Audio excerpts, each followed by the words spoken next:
It's Easter morning.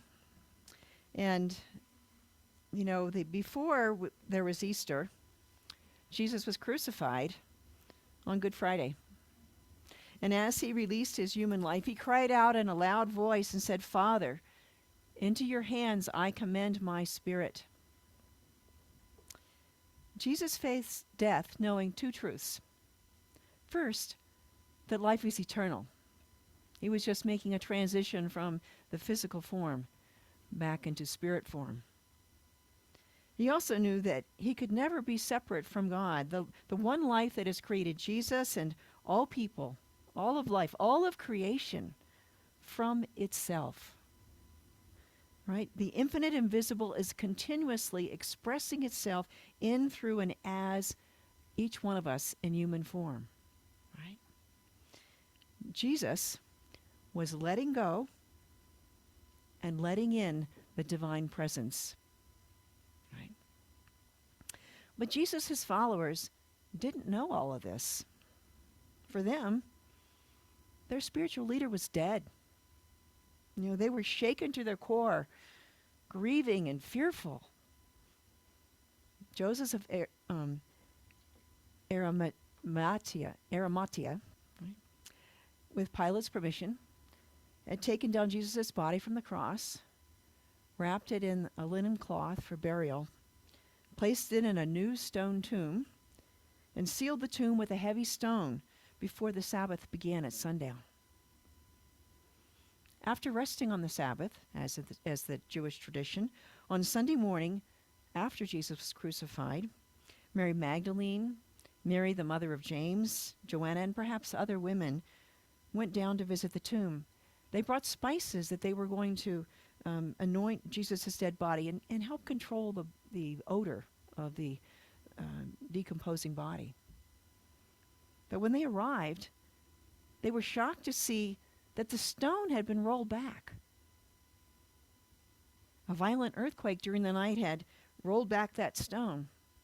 And inside, there was no body. There was a few cloths left, but no body. And as the women stood there in confusion, trying to figure out what had happened, two men dressed in garments that were shining so brightly, it was like the sun, like lightning, and they suddenly appeared next to them. And the angels assured them, "Do not be afraid, for we know that you are looking for Jesus, who was crucified. But he is not here. He has risen, just as he said." So the women excitedly and hurriedly rushed back to Jerusalem to share the news with the apostles. But the men did not believe the women. And so they made their own way back to find the empty tomb and confirm what had happened. Now, many of us find ourselves enclosed within a tomb that prevents us from bringing our whole self, our authentic self, to share with the world. And our tombs are constructed of our uncertainty and our fears. They may be fears of the unknown, fears of what others may think, fears of rejection or opposition, fear of trying something new, or fear of not being good enough. Big fear for many people. And then we seal in all of those cracks in our fear with shame and blame and guilt, right? And what happens when we find ourselves in that tomb of fear? Well, the walls of the tomb become barriers to vulnerability of any kind, right? In fact, the walls can get so high and so thick that nothing can get in or out, right? And our lives become very small and constricted and perhaps feeling inescapable in any direction, right? We're stuck. And sometimes our ego may get so angry that we try to fight our way out, but those walls hold fast. So how do we roll back the stone from our tomb? Well, one, we need to look those fears in the face, as from the reading that you heard this morning. Krishnamurti says, "It is not that you must be free from fear. The moment you try to free yourself from fear, You create a resistance against to it. What is needed, rather than running away or controlling or suppressing or any other resistance, is understanding fear. Watch it. Learn about it. Come directly into contact with it. Learn from it. Another part of this is shifting from fear to faith. Right? Ernest Holmes explained this in the reading. Fear is a positive acceptance that you will experience that which you dislike. I know it's going to always be bad, and it's just going to stay bad, and I can't do anything about it. Faith is a positive acceptance that you will experience that which you do like. Oh, things always work out for me. In some way, God has a way, this will be good. Both of them are identical in their mental action. The only difference is the direction.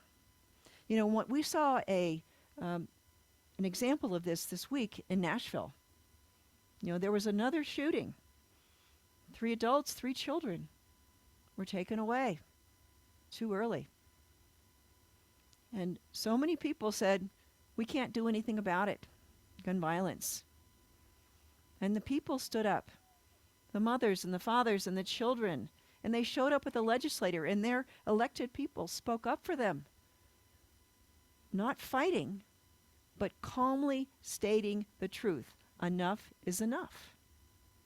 They showed up with love. They showed up with a divine presence within them, clear that that is the direction we all need to go.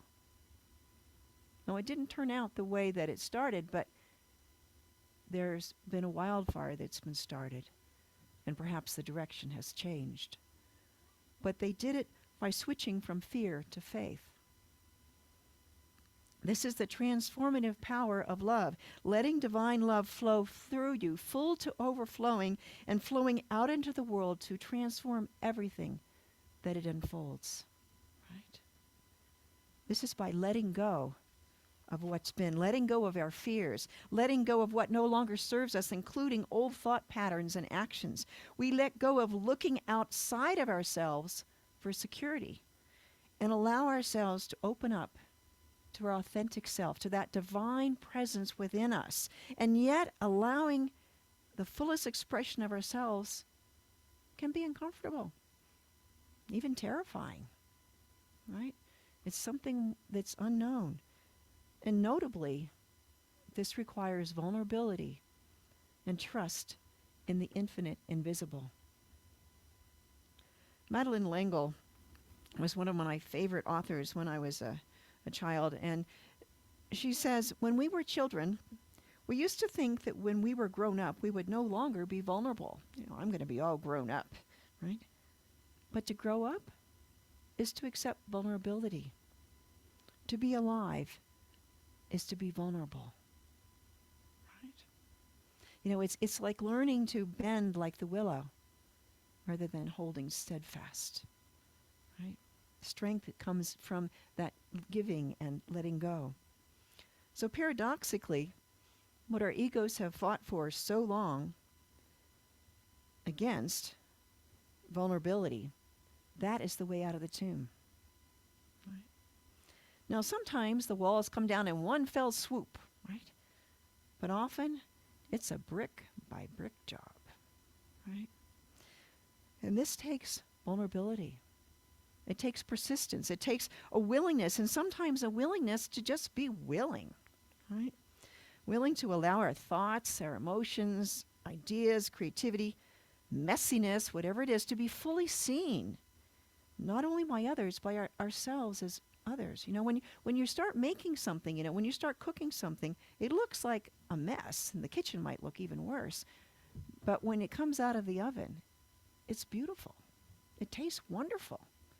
But there's that messiness that comes to create it in the first place. And so it's in the letting go that we gain a deeper understanding of our connection to ourselves, to spirit, and to the world around us. It's in the activity of allowing that often our true self is found. Shane Kosian has said, Look at an avalanche and see that we are at our most powerful when we let go. Look at a flower and see that we are at our most beautiful when we open up. Right? And so, in his book, This Thing Called You, Ernest Holmes writes, there is something within you beyond all doubt and fear, something which has never been limited by your acts or destroyed by your feeling. This is the only something that can make you whole. Our authentic self is a doorway through which the infinite invisible, that something that can make us whole, expresses itself as us. Because our higher self, our authentic self, is made of divine stuff, our highest potential is to express the divine qualities of God. For example, wholeness is the fundamental nature of the divine. It is also the nature of our authentic self, our self that is always seeking to express that divine nature of the divine through us and as us. And when we allow ourselves to be vulnerable and trust in the infinite invisible and the wholeness of our authentic self, the stone sealing the tomb of our fear and uncertainty is rolled back. And so we rise anew as we embrace the parts of ourselves as wholeness, all the parts of ourselves, all the parts that we love, all the parts that we would just rather disown and forget about, and all that lovely messiness in between. Right? And as we let go and trust the only something that can make it whole, we let in the divine qualities that are the fundamental building blocks of our being. Love, peace, wisdom, beauty. We rise in wholeness and in love. So vulnerability is very powerful. It opens the door to let in all the wonderful experiences of life. You know, it feels like that George Harrison song we just sang, Here Comes the Sun. You know, it's finally here. You know, we're enjoying the snow melting finally, and as the outside temperatures reach in the upper 50s today for Easter Sunday. You know, and all of these experiences, some experiences will bring us great joy. And other experiences, they may be more challenging, right? But yet, all of our experiences serve to develop our authentic self and our trust in our inner divine guide that is always there for us. Always there. If we just listen and be still.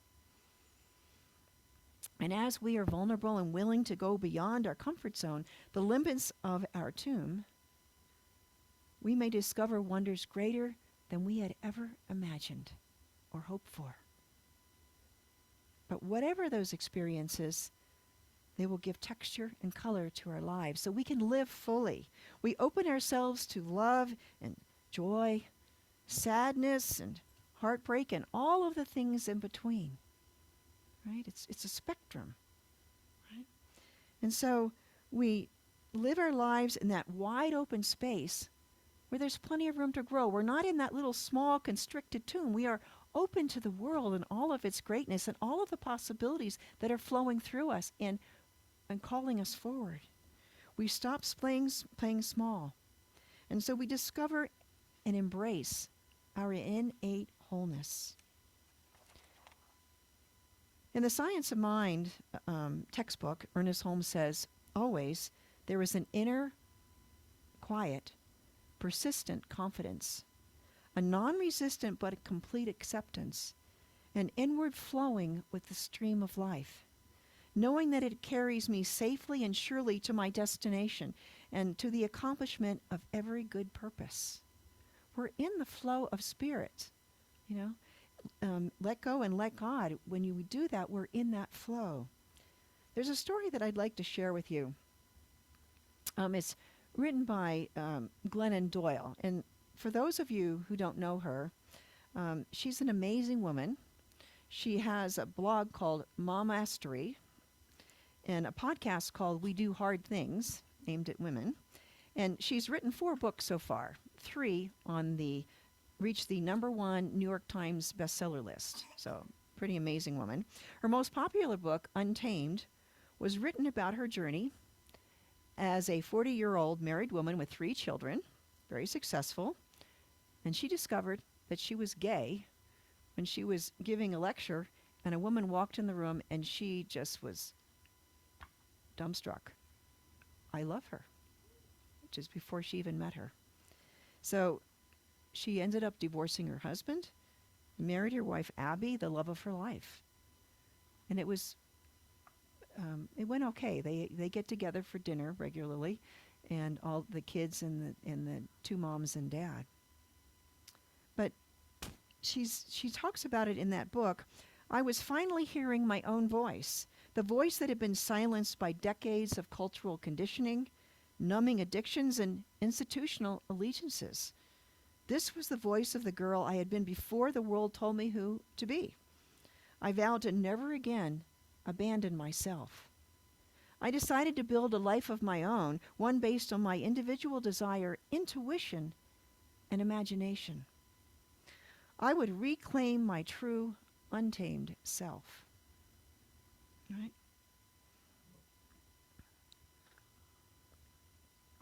So she was brave and vulnerable, but she listened to who that authentic self was within her, right? And she made a new life, and she did it with love and with caring, right? And so she tells this great story about her daughters that teaches us a lot about what it means to be brave and vulnerable at the same time. So she says, when my 2 daughters, Emma and Tish, were about 12 and 14 years old, the girls began begging to get their ears pierced. I took them to the mall, and when we arrived at the piercing kiosk, or getting close, Emma read ahead and leaped into the piercing chair and announced to the piercer, and very surprised 20-something, and said, "Let's do this." This is a 12-year-old, right? And when I finally caught up, the piercer turned to me and said, "Are you her mother?" And I said, "Well, I'm trying to be." "Okay, do you want me to pierce her ears one at a time or both at the same time?" Emma said, "Oh, both, do it, let's go. And then she squinted her eyes, she gritted her teeth, and she flexed her muscles like a tiny little Hulk, and as they pierced her, I saw a couple of little tears running down her face, but she wiped it away immediately, and she looked at Emma and thought, "Oh, she's so awesome. She's so brave." She jumped down from the chair, buzzing with adrenaline, and the women working at the kiosk laughed and said, "Oh, wow, she is so brave." Right? Well, Tish, the older sister, stood next to me and taking it all in. She motioned for me to lean down closer, and she whispered, "Actually, Mom, I changed my mind. I don't want to get my ears pierced today." "Are you sure?" I asked. Tish looked over at Emma's earlobes, which were now swollen grape tomatoes. Emma said, "Come on, Tish, you only live once." And Tish said, "Why does everyone say that when they're about to do dangerous things? How about you only live once, so don't get dead early?" And then Tish looked back at me and said, "I'm sure." So the piercer turned to Tish, tried again, and said, "Your turn, honey." I waited for Tish to speak. She said, "No, thank you. I'm not ready today." The piercer said, "Oh, come on. You can do it. Be brave. Look, see how brave your little sister was? That'll always get you, right?" Tish looked at me, and I squeezed her hand as she walked away. She felt a little ashamed, and I felt a little annoyed. But in reflection, Glennon said, "I don't think brave means what we've been saying it means. We tell our children that brave means feeling afraid and doing it anyway. But is this a definition we want them to carry as they grow older?" When she is 17, headed out in a car driven by her teenage buddy, saying that she's going to the movies, but actually going to that kegger down the street, imagine calling to her, "Bye, babe, be brave tonight." What I mean by this is if you're in a scary situation and you feel afraid to do what your friends are encouraging you to do, I want you to ignore your fear and do it anyway. Just plow through that gut instinct of yours. No, that's not the meaning of fear and bravery that I want my children to have. I do not want my children to become people who abandon themselves to please the crowd. Brave does not mean feeling afraid and doing it anyway. Brave means living from the inside out. Brave means in every uncertain moment turning inward and feeling for the knowing and speaking it out loud. And since the knowing is specific, personal, and ever-changing, so is brave. Whether you are brave or not not be judged by people on the outside. Sometimes being brave means letting the crowd think you're a coward. Sometimes being brave means letting everyone else down but yourself, right? That authentic self. Emma's brave is often loud and go for it. Tisha's brave is often quiet and waiting for it.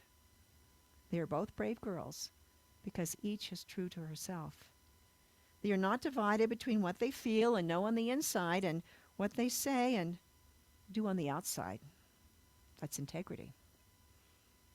Their selves are integrated. And so,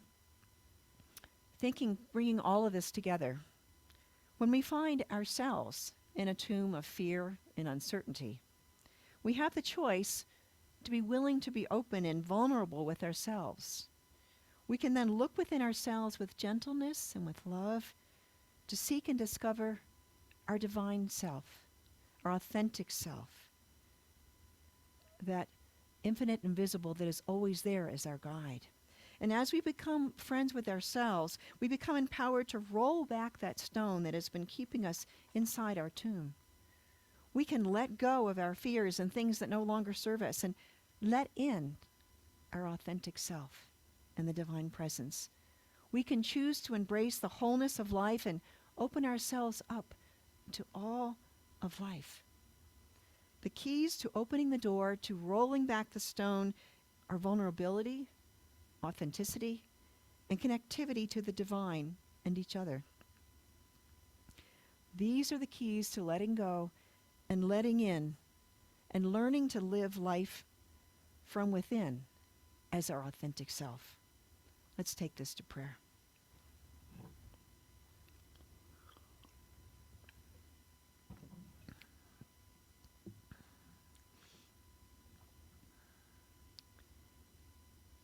And so as we turn within,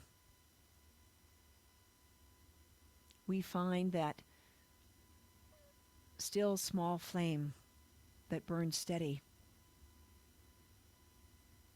And as we acknowledge it, as we let in that presence of the divine, we let go of anything that would obscure it. We let go of all of the fear and the uncertainty that have kept us in this place.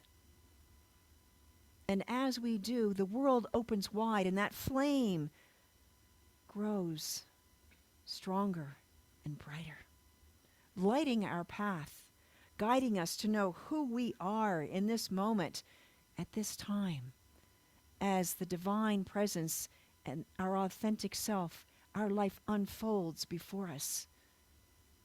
And so it is with joy and a lightness of step that we step out into the world, that great things are here in this moment, and we embrace all of life and all of its goodness. We look out with love. We are filled with love to full to overflowing, and we let that love spread out over the landscape. And it touches our own life. It touches the life of everyone in our family, all the people that we love, and all of the fears that we have had for them. We know and see that divine presence within them. And we see that infinite love that is guiding them. And we let it unfold with that perfection of life. And we see that world going out into our community and holding all people together with love, guiding them.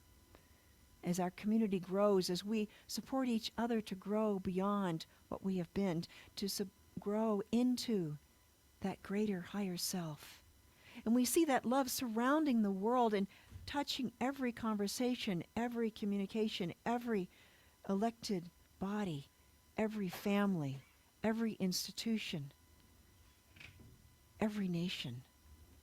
And it is all God, and it is all good. And so we allow ourselves to be vulnerable in this moment. We allow ourselves to trust that inner guide. We allow ourselves to be who we truly are, to follow that inner guide, whether it seems like we're in step with the world outside or not. Because we are in alignment with that inner guide, and that is who we are.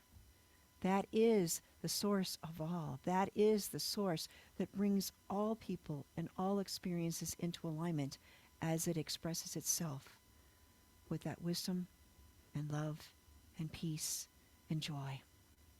And on this day of Easter, when we are reminded by the experience of Jesus that he shared on earth, that life is eternal and it is not about a life that happens in the next world. It is about a life in this world where there is heaven on earth. In this moment, right now, we are risen. We rise anew as new people, as our authentic selves. Together, we share in love and joy and gratitude. And so, in deep gratitude for this knowing, for this experience, for this day, I release these words to the law, knowing that it is already done and even greater. Thank you, Father, Mother, God. And so it is, and so we let it be.